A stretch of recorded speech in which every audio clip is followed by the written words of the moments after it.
कविं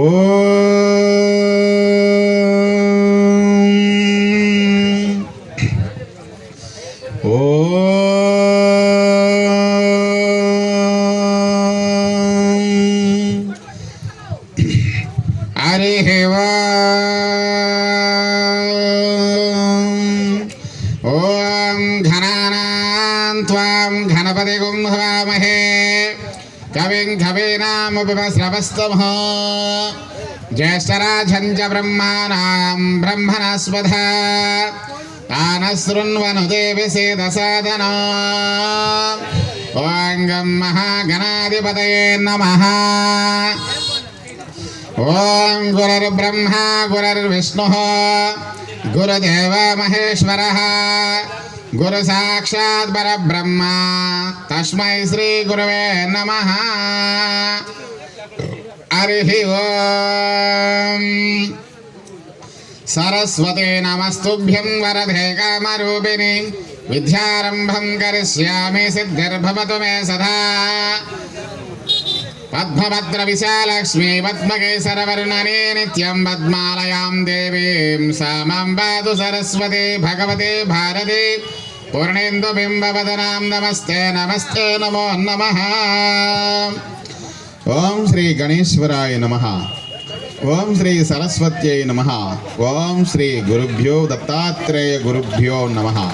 श्री श्रीपाद श्रीवल्लभ नरसिंह सरस्वती सर्व समर्थ सद्गुरु साईनाथ गुरवయ్య गुरुमुखपराद गुरुभ्यो नमः। हरिः ओम। गणेश पुराणं पुराण कालक्षेपं प्रारंभం।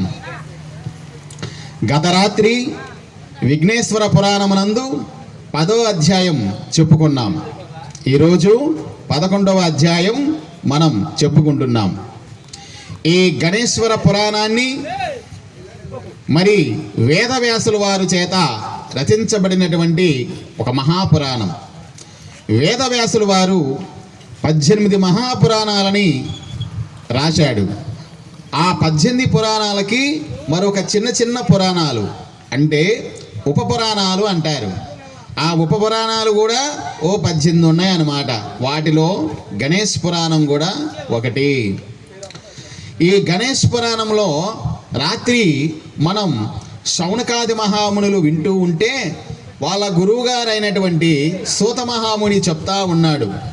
ఆ చెప్పేటప్పుడు రాత్రి జరిగిన ఘట్టం ఏంటంటే 18 మహాపురాణాలను రాసినటువంటి వ్యాసుల వారికి మంచి అఖండమైనటువంటి తేజస్సుతో అనంత తేజస్సుతో వెలిగిపోతున్నటువంటి అపార అనంత దివ్య తేజో రాశి అయినటువంటి వేదాలని 4 భాగాలుగా విభాగించినటువంటి అంటే ఋగ్యజుర్వేద సామవేద అధర్వణ వేదాలుగా 4 వేదాలుగా విభజించినటువంటి వేదవ్యాసుల వారికి తన స్వస్వరూప జ్ఞానమంతా కోల్పోయాడు. అంటే పంచమ వేదం మహాభారతాన్ని కూడా వారు సంస్కృతంలో 1,00,000 శ్లోకాలతో రాశాడు. ఆ జ్ఞానము మొత్తము ఆయన మర్చిపోయాడు. దీనికి కారణం ఏమిటా అని చాలాసేపు ఆయన బాధపడ్డాడు. అప్పుడు ఆయన ఈ సృష్టికి కర్త అయినటువంటి కమలాసనుడి దగ్గరికి అనగా బ్రహ్మదేవుడి దగ్గరికి వెళ్ళి తన బాధని వెళ్ళబోసుకుంటాడు. అప్పుడు బ్రహ్మదేవుడు వ్యాసుల వారి కళ్ళు చూసి చిరునవ్వు నవ్వి, వ్యాస మహర్షి, నువ్వు ఎన్ని పురాణాలు రాసినా వేదాన్ని 4 భాగాలుగా విభజించిన పాండవ కౌరవ కురు వంశ యుద్ధ కురుక్షేత్ర యుద్ధ ఘట్టాలని జయం సంహిత అనే పేరుతో మహాభారతాన్ని సంస్కృతంలో 1,00,000 శ్లోకాలతో నీవు రాసినా నీవు ఆయా కార్యక్రమాలు చేయక మునుపు నువ్వు విఘ్నేశ్వరుని స్మరించలేదు. ఆయనని నువ్వు విస్మరించావు, మరిచిపోయావు. అందుకే నీకు అట్టి జ్ఞానం అంతా కూడా ఆ గణనాథుడు మరిచిపోయేలాగా చేశాడు అని బ్రహ్మ దానికి తగినటువంటి కారణం వ్యాసుడు అంత జ్ఞానాన్ని ఎందుకు మరిచిపోయాడంటే గణనాథుని స్మరించకపోవడం వలన తానే రచించాను అనేటువంటి ఒక చిన్న స్వల్ప అహంభావం వలన వ్యాసుల వారికి బుద్ధి చెప్పాలని గణపతి దేవుడే అతను తన స్వస్వరూప జ్ఞానాన్ని మరిచిపోయేలాగా చేశాడని బ్రహ్మదేవుడు వ్యాసుల వారితో చెప్తారు. అప్పుడు బ్రహ్మదేవుడు ఏమన్నాడంటే, ఓ మునీంద్ర, పరమాత్మ స్వరూపుడైన ఆ విఘ్నపతిని సర్వ కార్యారంభముల యందు, శ్రౌత స్మార్తాది కర్మల యందు, లౌకిక వైదిక కర్మల యందు స్మరించడ చేత, భక్తితో పూజించడ చేత సకల విఘ్నాలు దూరమవుతాయి. ఆ విఘ్నపతిని వేద శాస్త్రార్థ తత్వజ్ఞులు పరమాత్ముడైన ఆనంద స్వరూపునిగా, పరబ్రహ్మ స్వరూపునిగా పేర్కొంటున్నారు. కనుక అట్టి దేవదేవుడైన గజానుని శరణు పొందు. ఆ మహానుభావుడి గనుక ప్రసన్నుడైతే నీ కోరిక కంప్లీట్ చేస్తాడు. అలా కానిది 100 జన్మలెత్తిన నీవు చేసే పనిలో సాఫల్యత అన్నది సిద్ధించదు అంటూ ఉపదేశించాడు. అప్పుడు వ్యాసమునిందుల వారు బ్రహ్మదేవుడి వైపు తిరిగి, ఓ చతురానన, ఓ 4 ముఖాలు కలిగినటువంటి ఓ బ్రహ్మదేవా, ఓ స్వామి, విఘ్నాలు తొలగించేటువంటి విఘ్నపతి, విఘ్నాలని హరించేటువంటి విఘ్నహరుడు అని పిలువబడే ఈ వినాయకుడు ఎవడు? ఈ వినాయకుడు ఎలా ఉంటాడు? ఆయన మనం ఎలా తెలుసుకోవాలి? ఇంతకు ముందు ఎవరెవరిని ఆయన అనుగ్రహించాడు, ఎవరెవరిని ఆయన కాపాడాడు? ఈ వినాయకుడు ఇంతకు ముందు విష్ణుమూర్తి లాగానే, అంటే విష్ణుమూర్తి అవతారాలు ఎత్తాడు కదా, ఏమని? మత్స్యావతారమని, వరాహ అవతారమని, నరసింహ అవతారమని, రామావతారమని, కృష్ణావతారమని, రాబోయే రోజుల్లో కల్కి అవతారమని, ఇన్ని రకాల అవతారాలు విష్ణుమూర్తి ధరిస్తున్నట్లుగాని వినాయకుడు అనేవాడు కూడా, ఆ మహానుభావుడు, ఆ విఘ్నేశ్వర స్వామి వారి కూడా ఇంతకుముందు ఇంకేమన్నా అవతారాలు ఎత్తాడా? పార్వతీదేవి తాను స్నానం చేస్తున్నప్పుడు ఒంటి మీద వచ్చినటువంటి చందనపు ముద్ద తయారు చేసి ప్రాణం పోసింది కదా, అప్పుడే ఆయన జన్మించాడా? అంతకుముందు ఆయన లేడా? అంతకుముందు ఆయన ఎక్కడ ఉన్నాడు? ఏ అవతారంతో ఉన్నాడు? ఇలాంటి సందేహాలన్నీ కూడా నన్ను పీడిస్తున్నాయి బ్రహ్మదేవా. వీటికి తగినటువంటి మరి ఉదాహరణలతో సప్రమాణంగా నా హృదయంలో ఉన్నటువంటి సమస్త సంశయములు అన్నీ కూడా తీరిపోయేలాగా మీరు మాకు బోధించండి అని మరి వ్యాసులు వారు బ్రహ్మదేవుణ్ణి అడిగాడు. అప్పుడు ఈ వృత్తాంతానంతటిని అశాంతతో వ్యాకుల చిత్తుడైన నాకు దయతో విస్తరించి చెప్పుము అంటూ ప్రార్థించాడు. అంతవరకు రాత్రి యొక్క అధ్యాయంలో జరిగింది. ఈరోజు ఏకాదశ అధ్యాయం, 11వ అధ్యాయం. అప్పుడు బ్రహ్మదేవుడు అసలు వినాయకుడు ఎవడు, ఆయన యొక్క అవతారాలు ఎటువంటివి, ఏ ఏ అవతారాలతో ఆయన విరాజిల్లాడు, ఆయన్ని మనం ఏ విధంగా పూజించాలి, ఏ విధంగా పూజిస్తే ఆయన అనుగ్రహిస్తాడు, ఇలాంటి విషయాలన్నీ కూడా బ్రహ్మదేవుడు వ్యాసులు వారితో చెప్తూ ఉన్నాడు. ముందుగా ఆయన ఏం చేశాడంటే, గణపతి యొక్క అవతార మహిమ, ఆయన అంశ, ఆయన గుణగణాలు, ఆయన లీలా మానుష అవతార విగ్రహ స్వరూపాలు అవన్నీ కూడా బోధించే ముందు గణపతి మంత్రాన్ని వ్యాసులు వారికి సాక్షాత్తు సృష్టికర్త అయిన బ్రహ్మదేవుడే బోధించాడు. గణపతి మంత్రాన్ని బోధిస్తున్నాడు. ముందుగా గణపతి గురించి చెప్పే ముందు ఏమని బోధిస్తున్నాడు అనుకుంటున్నావు? ఓం జగాదభోయచ్చదరారణ సమేభం కృత ప్రశ్న వివక్షయాద క్రమేణ సర్వం కథయామి తేహం గణేశ మంత్రాన్ బహుదా విచార్య అనంతాహి మునే మంత్ర గణేశస్య మహాత్మనః ఉపాసనః వదిష్యామి శీఘ్రం సిద్ధికరస్యతే సప్తకోటి మహామంత్రాః గణేశస్యాఘమే స్థితాః తద్రహస్యం శివో వేద కించిత్ కించిదహం మునే షడక్షర ఏకాక్షరయోః శ్రేష్ఠత్వం తేషు విద్యతే తయో స్మరణ మాత్రేణ సర్వసిద్ధికరే భవేత్. అవి షట్+ అక్షరం, 6 అక్షరాల మంత్రం అంట. వినాయకుడి తొందరగా ప్రసన్నమయ్యేటి మంత్రం 6 అక్షరాల మంత్రం. ఈ 6 అక్షరాల మంత్రాన్ని షడక్షర ఏకాక్షరయోః శ్రేష్ఠత్వం తేషు విద్యతే, ఎవడైతే తయోహో స్మరణ మాత్రేనా, ఎవడైతే మనసులో స్మరిస్తూ ఉంటాడో, రోజుకు 3 పూట్లు స్మరిస్తూ ఉంటాడో, వాడు చేసేటువంటి అన్ని పనులు కూడా మరి జయప్రదమైపోతాయి. సర్వసిద్ధి కరో భవేత్ అని అన్నాడు ఆయన. ఇంకా ఏమంటున్నాడు? జీవన్ముక్తాః భవంత్యేవే యదుపాసనయా మునే తయేవ ధాన్యాస్తే పూజ్యాస్తే నమస్యాః సురైరపి. ఎవరైతే ఆ వినాయకుడిని ఆ యొక్క 6 అక్షరాల మంత్రంతో ఎవరైతే నిరంతరం 3 పూటల ఉదయము మధ్యాహ్నము సాయంత్రము ఆ యొక్క గణేష్ మంత్రాన్ని ఉపాసిస్తూ ఉంటాడో జపిస్తూ ఉంటాడో వాడు జీవించి ఉండగానే ముక్తి పొందిన వాడు అవుతాడు. అంతటి మహోత్తరమైనటువంటి ఫలం వస్తుందని ఆయన చెప్పాడు.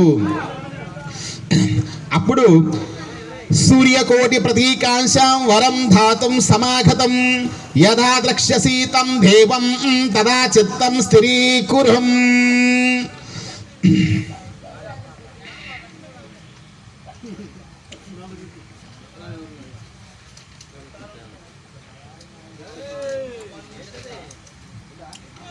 యదా ద్రక్ష్యతి తం దేవం తథా చిత్తం స్థిరీకురు మమైవా హృదయే నిత్యం స్థిరో భవ గజానన వృణీష్వేది వరం తస్మాత్ సతే ధాస్యతే సంశయం హృది స్థితే తత్ర దేవే దివ్యం జ్ఞానమవాస్యసి భూతం భావి భవచ్చైవ జ్ఞాస్యసి త్వం అశేషతః హిత్వా భ్రాంతిం దృఢాం వత్స నానా గ్రంథాన్ కరిష్యసి అన్నాడు. అంటే ఈ విధంగా ఆయన ఉపదేశించాడు. ఇదంతా సంస్కృతం, దేవతల భాష, దేవనాగర భాష. కాబట్టి ఇవి మన మామూలు తెలుగు మాటల్లో చెప్పుకున్నాం. ఏం చెబుతున్నాడో బ్రహ్మదేవుడు, వ్యాసుల వారు ఏమని వింటున్నాడో చూద్దాం. బ్రహ్మ వ్యాసుడికి గణేశ మంత్రాన్ని చెప్తున్నాడు. ఓ రాజా, అయితే ఈ యొక్క కథాభాగాన్ని మొత్తం కూడా ముందు సోమకాంత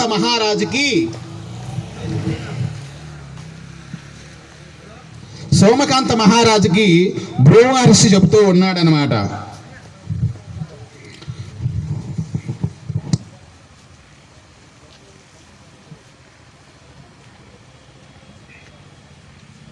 సోమకాంత మహారాజుకి భృగు మహర్షి చెప్తూ ఉన్నాడు, ఓ రాజా, ఇలా వ్యాస మహర్షి బ్రహ్మదేవుణ్ణి అడిగాడు. అప్పుడు బ్రహ్మ ఏమని చెబుతున్నాడంటే, ఓ వ్యాసమునీంద్ర, గణేశ మంత్రములే గణేశుని యొక్క శబ్దస్వరూపం. ఆగమాలలో అంటే వేదాలలో ఎన్ని వినాయకుడి మంత్రాలు ఉన్నాయో తెలుసా? వేదాలలో మనకు ఒకటే మంత్రం తెలుసు, ఓం ఘం గణేశ్వరాయ నమః అని అనుకుంటాం. కానీ వేదాలలో 7 కోట్ల గణేశ మంత్రాలు ఉన్నాయట. అంటే ఋగ్వేదంలో కానివ్వండి, ఋగ్వేదంలో ఉన్నటువంటి మంత్రం ఏంటో తెలుసా? వినాయకుడి మంత్రం చాలా శక్తివంతం. ఈ మంత్రం ఎవరైతే రోజు స్మరిస్తారో ఆయన యొక్క అనుగ్రహం సిద్ధిస్తుంది. ఏమని? ఘనానాం త్వాం ఘనపతి గణామహే కవిం కవేనామమ శ్రవస్తమా జ్యేష్ఠరాజం చ బ్రహ్మాణాం బ్రహ్మణస్పద దాన శృణ్వనతే సేద సాధనో వాంగం శ్రీ మహాగణాధిపతే నమః అని. ఇది ఋగ్వేదంలో ఉన్నటువంటి, ఋగ్వేదం అనేది కొన్ని కోట్లాల సంవత్సరాల క్రితమే బ్రహ్మదేవుడి యొక్క ముఖ ఆవిర్భావంలో నుంచి ఆవిర్భవించినటువంటి దివ్య మంత్రం. అందులో 7 కోట్ల గణేశ మంత్రాలు చెప్పబడి ఉన్నాయంట. వాటి రహస్యం పూర్తిగా తెలిసింది ఎవరికో తెలుసా? ఆ 7 కోట్ల గణేశుని మహామంత్రాలు, వేదాలలో దాగి ఉన్నటువంటి 7 కోట్ల గణేశుడి యొక్క మంత్ర రహస్యాలు సంపూర్ణంగా తెలిసింది. ఒక్కటి కూడా పొల్లు పోకుండా అన్ని మంత్రాలు తెలిసింది ఎవరికంటే ఒక్క శివుడికే తెలుసట ఆ 7 కోట్ల గణేష్ మంత్రాలు. మిగతా వాళ్ళందరికి కూడాను మహా అయితే కొన్ని లక్షల మంత్రాలు, కొన్ని 2-3 కోట్ల మంత్రాలు మాత్రమే వాళ్ళు తెలుసుకోగలుగుతారు. ఒక్క శివుడికి మాత్రమే తెలుసు. నేను బ్రహ్మదేవుని కదా, నాకు కూడా కొంచెం మాత్రమే తెలుసయ్యా. అంతటి మహానుభావుడయ్యా గణేశుడంటే. బ్రహ్మ విష్ణు మహేశ్వరులు వాళ్ళు కూడా వాళ్ళ కార్యాలు ప్రారంభించేటప్పుడు వినాయకుడు తలుచుకోవలసిందే. మామూలుగా ఈ లోకానికి బ్రహ్మ విష్ణు మహేశ్వరులు ముగ్గురిని సృష్టి స్థితి లయకారకులను చెప్పుకుంటున్నాము కదా. వాళ్ళు కూడా వాళ్ళ యొక్క పనులు కానీ కార్యక్రమాలు కానీ ప్రారంభించేటప్పుడు గణపతిని స్మరించాల్సిందే. గణపతిని స్మరించకుండా బ్రహ్మదేవుడి కార్యాలు చేసినా, విష్ణువు కార్యములు చేసినా, ఈశ్వరుడు కావ్యములు చేసినా అనేక రకాల విఘ్నాలు వస్తాయని గణేశ్వర పురాణం మరీ నొక్కి ఒక్కానిస్తూ మనకి చెప్తుంది. కాబట్టి ఈ గణేష్ మంత్రాలు అన్నిటిలో కూడా మొత్తం 7 కోట్ల మంత్రాలు ఉన్నాయని చెప్పుకున్నాం వినాయకుడి. ఈ 7 కోట్ల వినాయకుడి మంత్రాలన్నిటిలో కూడా 6 అక్షరాల మంత్రము అంటే షడక్షర గణపతి మంత్రము, ఏకాక్షర గణపతి మంత్రములు శ్రేష్టములు. వినాయకుడికి ఒక్క అక్షరంతో కూడా ఒక మంత్రం ఉందట, 6 అక్షరాలతో కూడా ఒక మంత్రం ఉందట. ఇవి రెండే ఆ 7 కోట్ల గణేశ్వర మంత్రాల్లో అత్యంత ప్రసిద్ధమైనవి అని చెబుతున్నాడు బ్రహ్మదేవుడు. ఆ మంత్రాలని కేవలం స్మరించినంత మాత్రానే సకల కార్యాలు సిద్ధిస్తాయి. లోకములో గజానన మంత్ర ఉపాసకులంటే నిరంతరం ప్రతి సెకను 24 గంటలు వాళ్ళ ఆ మంత్రాన్ని స్మరిస్తూనే ఉంటారు, మనసులో జపిస్తూనే ఉంటారు. కాబట్టి ఎవరైతే ఈ 6 అక్షరాల గణపతి మంత్రాన్ని, ఒకే అక్షరంతో ఉన్నటువంటి ఏకాక్షర గణపతి మంత్రాన్ని నిరంతరం ఉపాసిస్తూ మననం చేసుకుంటూ స్మరిస్తూ ఉంటారో అలాంటి వాళ్ళు సర్వదా నమస్కరించతగిన వారు. అంటే వాళ్ళు ఏ పనులు చేస్తున్నా వాళ్ళకి నమస్కారం పెడితే సాక్షాత్తు వినాయకుడికి నమస్కారం చేసినటువంటి ఫలితం వస్తుందని చెప్తున్నాడు. వారే జీవనముక్తులవుతున్నారు. ఆ గజానుని భక్తితో ఉపాసించడం వలన సకల సిద్ధులు దాస్యం చేస్తాయి. ఈ గణేశ మంత్రోపాసన చేసేవారు ఇచ్ఛావిహారులు అన్నాడు. ఇచ్ఛావిహారులు అంటే ఇచ్ఛా అంటే కోరిక, విహారం అంటే విహరించటం, వెళ్ళటం. వాళ్ళు ఎక్కడికి కావాలంటే అక్కడికి మనోబలంతో వెళ్ళిపోతూ ఉంటారట. అంతట శక్తి ఆ గణేశ్వరుడు వాళ్ళకి ప్రసాదిస్తాడు. ఎట్లాగంటే మనం వినాయక వ్రతకల్పం చెప్పుకునేటప్పుడు అండి, మరి కుమారస్వామి నెమలి వాహనం ఎక్కి భూలోకానికి సంచారానికి బయలుదేరితే వినాయకుడు తమ తల్లిదండ్రుల చుట్టే తిరిగి ఆ గొప్ప ఫలితాన్ని పొందాడు కదా. కాబట్టి దానినే మరి సర్వయోగ సిద్ధిత్వం అంటారు. ఏ ప్రదేశానికి కావాలంటే ఆ ప్రదేశానికి మనసులో సంకల్ప కోరిక ప్రభావం చేతనే వెళ్ళగలిగేటువంటి అద్భుత శక్తి ఆయన ప్రసాదిస్తాడు. అందుకే గణేష్ మంత్ర ఉపాసన చేసేవాళ్ళు ఇచ్ఛావిహారులు అని అన్నాడు. వారికి సర్వజ్ఞత్వం అంటే ఈ సృష్టిలో ఎక్కడెక్కడ ఏమి జరుగుతుందో, తన గురించి ఎవరెవరి మనసుల్లో ఏముందో మొత్తము సర్వ సంకల్పాలన్నీ కూడా వాళ్ళకి తెలిసిపోతూ ఉంటాయి. అది సర్వజ్ఞత్వం అంటారు. ఆ సర్వజ్ఞత్వము కోరిన రూపం ధరించగలన కామరూప సిద్ధి కూడా కలుగుతాయట. అంటే మనము మన శరీరంతోనే ఉంటాము కదా, మనం మరణించే వరకు మనకి ఇదే రూపం, మనం ఎలాగైతే జన్మించామో అదే రూపంతో ఉంటాం. కానీ గణేశ్వర ఉపాసకులు ఎవరి శరీరంలాగైనా కానీ మారిపోయి వెళ్ళిపోవచ్చట. వాళ్ళకి ఏ అవతారం కావాలంటే ఆ అవతారంలోకి వాళ్ళు మారిపోవచ్చట. అంతటి అద్భుతమైనటువంటి కామరూప సిద్ధి కలుగుతుందట. సకలాభీష్టములను ప్రసాదించే ఆ వరగణేశుని భక్తిగా కొలిచేవారు ధన్యులు. ఆ గజానుని యందు భక్తి లేని వారి జన్మ నిరర్థకం. అలాంటి వారి ముఖం చూడటం వలన అన్ని పనులు చెడుతాయి. పైగా అలాంటి వారికే పదే పదే సకల కార్యవిఘ్నములు కలుగుతూ ఉంటాయి.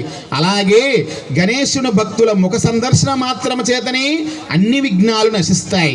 అట్టి గణేశ ఉపాసకులకి సకల చరాచర భూతములన్నీ స్వాధీనమై నమస్కరిస్తాయి. అందుకని ఓ వ్యాసమునీంద్ర, అలాంటి సకల కార్య సిద్ధిప్రదం, మహామహిమోపేతం, సర్వమంగళకరం, పరమ శుభకరం అయిన ఏకాక్షర గణపతి మంత్రాన్ని నీకు ఉపదేశిస్తున్నాను అన్నాడు. అంటే ఒక అక్షరంతో ఉందే ఆ మంత్రం ఏమిటో వ్యాసుడికి చెబుతున్నాడు బ్రహ్మదేవుడు వ్యాసుడికి ఈ మంత్రం చెప్పడం వలన, అవి పురాణములో వ్యాసుడు రాయటం వలన, ఆ పురాణాన్ని మనం అందరం చెప్పుకోవటం వలన, వినటం వలన ఆ మంత్రము కూడా మనందరికీ తెలిసిపోతుంది. కాబట్టి ఎప్పుడైనా ఏదైనా ఒక పని ప్రారంభించే ముందు ఆ వినాయకుడి యొక్క శక్తిని తెలియపరిచేటువంటి ఆ ఏకాక్షర గణపతి మంత్రాన్ని కనుక మనం స్మరించామంటే స్వామివారి యొక్క అనుగ్రహం అన్ని కాలాలలో మనకు వర్తిస్తుందన్నమాట. అయితే ఒక మంత్రాన్ని మనం జపించేటప్పుడు, ఒక మంత్రాన్ని మనం అనుష్ఠించేటప్పుడు కొన్ని విధి విధానాలు ఉంటాయి. ఆ విధి విధానాలని, ఆ కండిషన్స్ని మనం ఫాలో అయినప్పుడే మరి మనకి ఆయన యొక్క అనుగ్రహం ఆ మంత్రం ద్వారా మనకు అందుతుంది. ఓ వ్యాసమునీంద్ర, ఇక నీకు ఉపదేశించిన గణేష్ మంత్రాన్ని ఎలా అనుష్ఠించాలో కూడా చెబుతాను విను అన్నాడు. ఈ అనుష్ఠాక్రమాన్ని పూర్వం శివుడు నాకు ఉపదేశించాడు. అంటే ఈ ఏకాక్షర గణపతి మంత్రం ఉందే, అది బ్రహ్మదేవుడికి శివుడు ఉపదేశించాడట. అందుకే శివుడిని ఆది గురువు అన్నారు. ఈ లోకములో పూర్వం నుంచి ఎందరో గురువులు వచ్చారు. వశిష్ఠుల వారు కానీ, విశ్వామిత్రుల వారు కానీ, వ్యాసుల వారు కానీ, భృగు మహర్షి దగ్గర నుంచి, సూత మహాముని దగ్గర నుంచి, శౌనకాది మహామునుల దగ్గర నుంచి, ఆది శంకరాచార్యుల దగ్గర నుంచి, వీరబ్రహ్మం గారి దగ్గర నుంచి ఈ గురు శిష్యుల యొక్క పరంపర అనాదిగా అలా వస్తూ ఉంటుంది. కానీ మొట్టమొదట ఈ సృష్టి గురువు పరమేశ్వరుడు, సదాశివుడు, పుట్టకలేనివాడు, అసలు మరణం అంటూ లేనటువంటి వాడు. ఎవడైతే ఆ పరమశివుణ్ణి మెప్పించి దగ్గరికి రప్పించుకొని ఆయనతో మాట్లాడి ఆయన్ని ప్రత్యక్షం చేసుకుంటాడో, మరణం లేని వరం ఒక్క ఈశ్వరుడు మాత్రమే ప్రసాదించగలడు. అందుకే ఆయనని మృత్యుంజయుడు అని అన్నారన్నమాట. మృత్యు లేనటువంటి వాడు మాత్రమే మృత్యువు నుండి జీవుని కాపాడగలుగుతాడు. కనుకనే ఆ పరమేశ్వరుడి యొక్క ఆ యొక్క దివ్య రూపంలో ఉన్నటువంటి అంశ కాబట్టే తన అంశ ప్రతిరూపమైనటువంటి వినాయకుడు ఏ విధంగా అర్చించాలో ఆ యొక్క దివ్య మంత్రాలన్నీ కూడా వేదాల్లో ఉన్నటువంటి వినాయకుడి యొక్క అద్భుతమైనటువంటి లీలా విశేషాలను తెలిపేటువంటి 7 కోట్ల మంత్రాలన్నీ కూడా ఆ శివుడికే తెలిసాయి. కాబట్టి ఆ శివుడి యొక్క నోటి ద్వారానే మరి బ్రహ్మదేవుడు ఆ మంత్రాన్ని విన్నాడట. ఈ అనుష్ఠాన క్రమాన్ని పూర్వం శివుడు నాకు ఉపదేశించాడు వ్యాస భగవానుడా. దాన్ని నీకు సంగ్రహంగా వివరిస్తాను. ఈ మంత్రాన్ని జపించే ముందు ఉదయం అంటే వేకువజామునే బ్రహ్మ ముహూర్త టైంలో లేవాలి. ప్రాతకాలం సూర్యోదయానికి ముందు. కాల విభాగన ఏ విధంగా ఉందంటే తెల్లవారుజామున 3:30 నుండి 4:45 వరకు దేవతలు సూక్ష్మ రూపంతో స్నానం చేయటానికి భూమి మీద సంచారం చేస్తూ ఉంటారు. ప్రశాంతంగా నిశ్శబ్దకరంగా ఉంటుంది వాతావరణం అంతా కూడా. అటువంటి వాతావరణములో ఎవడైతే ఉదయాన్నే నిద్రలేసి స్నానం చేస్తాడో దాన్ని దేవతా స్నానం అని పిలుస్తారు. ఉదయము 4:45 నుంచి 5:30 లోపు సూర్యోదయానికి ముందు ఎవరైతే స్నానం చేస్తాడో దానిని మానవ స్నానం అంటారు, మధ్యమ ఫలితం. సూర్యుడు ఉదయించిన దగ్గర నుంచి చేసేటువంటి స్నానాన్ని రాక్షస స్నానం అంటారు, అధమ ఫలితం. కాబట్టి ఈ స్నానాలు కూడా వేదాలు అనేక విధాలుగా తన ఫలితాలను నిర్దేశించింది. ఇక్కడ గణపతి మంత్రాన్ని ఉపాసించేటువంటి ఉపాసకుడు వేకువజాము కాలంలో బ్రాహ్మీ ముహూర్తములో నిద్రలేవాలట. నిద్రలేసి స్నానం చేసి తెల్లని వస్త్రాన్ని ధరించి శుచిగా ఉండి ఒక దర్భాసనాన్ని వేసుకోవాలట. అంటే మనం ఏదైనా ఒక మంత్రం జపించేటప్పుడు ఆ మంత్రము యొక్క ప్రభావం మన దేహానికి, మన మనస్సుకి, మన చైతన్యానికి జాగృతం చేయాలంటే కొన్ని విధి విధానాలు ఉంటాయి. కొన్ని రకాల ఆసనాలు కొన్ని రకాల ఫలితాలను ఇస్తాయి. దర్భాసనం అంటే రెల్లు గెడ్డి దర్భలతో కూడుకున్నటువంటి ఆసనాన్ని, ఆ మంత్రం జపించడానికి ఆ ఆసనాన్ని ఏర్చుకోవాలట. ఆ ఆసనం మీద లేడి చర్మాన్ని కప్పాలి. దాని మీద తెల్లటి వస్త్రాన్ని వేసి మృదువైన ఆసనం తయారు చేసుకోవాలి. దాని మీద కూర్చుండి భూతశుద్ధిని, ప్రాణస్థాపన, అంతర్మాతృక, బహిర్మాతృక వ్యాసములు చేసి మూలమంత్రంతో ప్రాణాయామం చేయాలి. ఆ తర్వాత గాయత్రి ఉపాసన చేయాలి. తదనంతరం నిశ్చల మనస్సుతో వినాయకుడిని ఆపాదమస్తకము ధ్యానించాలి. అంటే గణేశ్వరుడు ఏ విధంగా ఉంటాడు, మనం మన చిత్ర ప్రతిమల్లో ఏ విధంగానైతే చూస్తున్నామో ఆ విధంగా కూర్చుంటాడు. భుజం ఉంటుంది, తొండము ఉంటుంది, ఏనుగు ముఖము, పెద్ద పెద్ద చెవులు, ఏకదంతము, ప్రశాంత వదనము, ఇది ఆయన విగ్రహం. ఆ విగ్రహాన్ని కళ్ళు మూసుకొని ఆ విధంగా ధ్యానం చేస్తా మనసు క్రమక్రమంగా ఆయన వైపు వెళ్ళేలాగా ప్రయత్నం చేయాలి. ఏకాగ్ర చిత్తంతో మానసిక ఉపచారాలతో యథావిధిగా గణపతిని పూజించి యథాశక్తి గణపతి మంత్రాన్ని పురచ్చరణగా చేస్తే గణేశుడు ప్రత్యక్షమై వరాలని ప్రసాదించేదాకా జపపరాయణుడై ఉండాలి. భృగు మహర్షి ఈ గణేష్ పురాణం మొత్తం కూడా ఒక ఫ్లాష్ బ్యాక్ లాగా ఇద్దరు ముగ్గురు చెప్పుకుంటా వస్తున్నారు. ఫస్ట్ వ్యాసుడు రాశాడు దీన్ని. మరి వ్యాసుడి యొక్క శిష్యుల్లో ఒకడైనటువంటి సూత మహాముని చెబుతుంటే శౌనకాదులు విన్నారు. వాళ్ళ కథలో మళ్ళా భృగు మహర్షి చెబుతుంటే సోమకాంత మహారాజు వింటున్నాడు. ఆ తర్వాత కథలో భాగంగా బ్రహ్మదేవుడు చెబుతుంటే వ్యాసుడు వింటున్నాడు.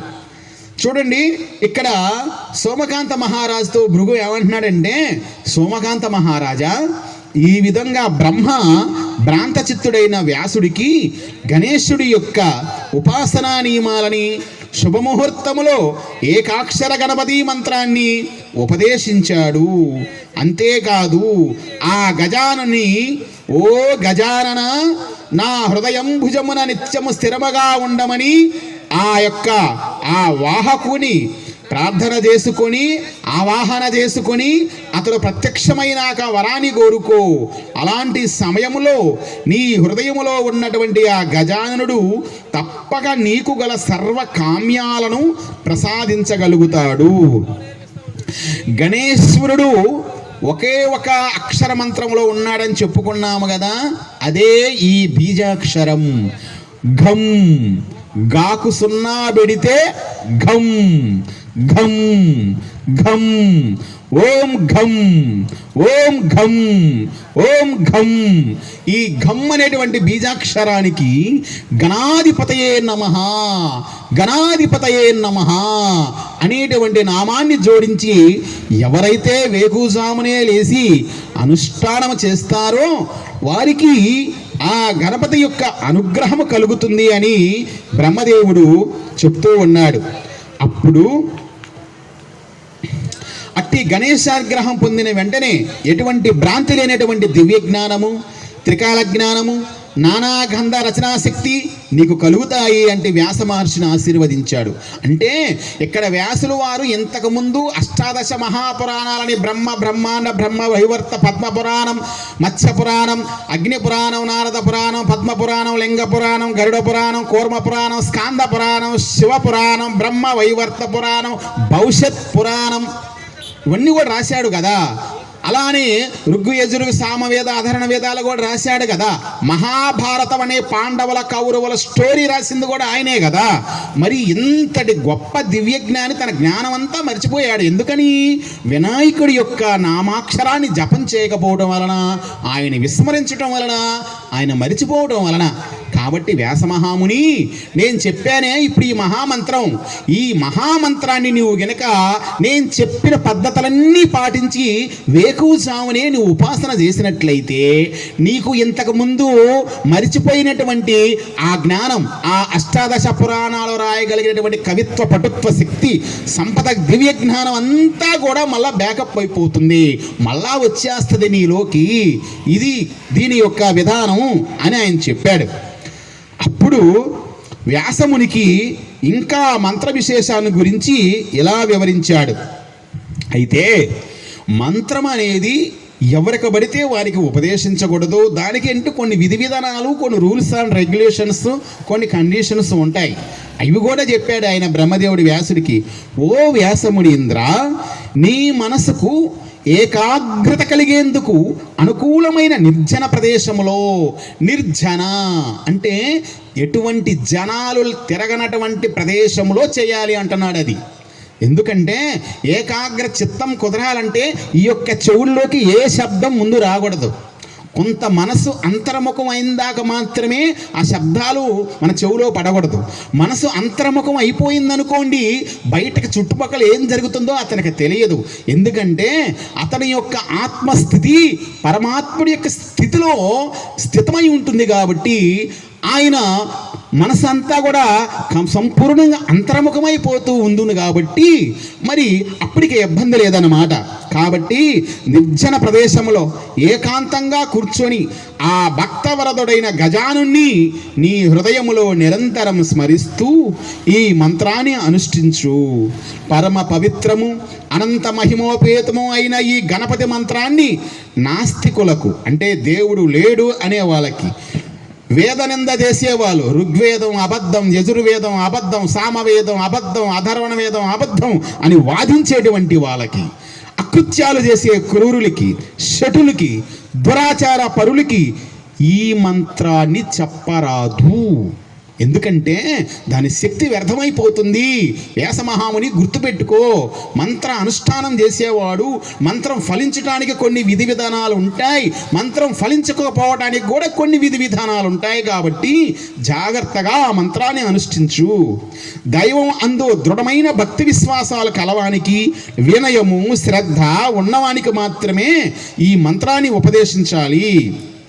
అలా కాక నాస్తికులకు ఉపదేశిస్తే వారు ముందు వెనక 10 తరాల వారిని మహానరకాలని ప్రసాదించిన వాడు అవుతావు.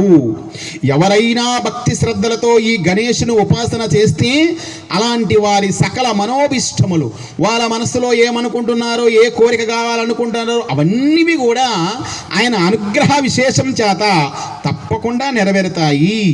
ఆ ఏకదంతుడైన గణపతి యొక్క దివ్యానుగ్రహం చేత కొడుకులు కలిగి, కోడళ్ళు కలిగి, అల్లుళ్ళు వచ్చి, మనవులు కలిగి, ముని మనవులు కలిగి, ఆ వంశ వృక్షము పుత్ర పౌత్రాభివృద్ధిని కలిగి, పాడి పంటలతో, సమస్త సంపదలతో, అష్టైశ్వర్య భోగభాగ్యములతో అనుభవించడమే కాకుండా చనిపోయిన తర్వాత మళ్ళా భూమి మీదకి రాకుండా, ఏ జన్మకి రాకుండా ఉండేటువంటి అద్భుతమైనటువంటి పరమపదమైనటువంటి మోక్షాన్ని కూడా పొందుతాడయ్యా. అంతటి గొప్ప శక్తి ఈ యొక్క గణపతి ఏకాక్షర మంత్రములో దాగి ఉంది అంటూ బ్రహ్మ తన ఉపదేశాన్ని ముగించాడు. ఇప్పుడు 11వ అధ్యాయం సమాప్తం అయింది.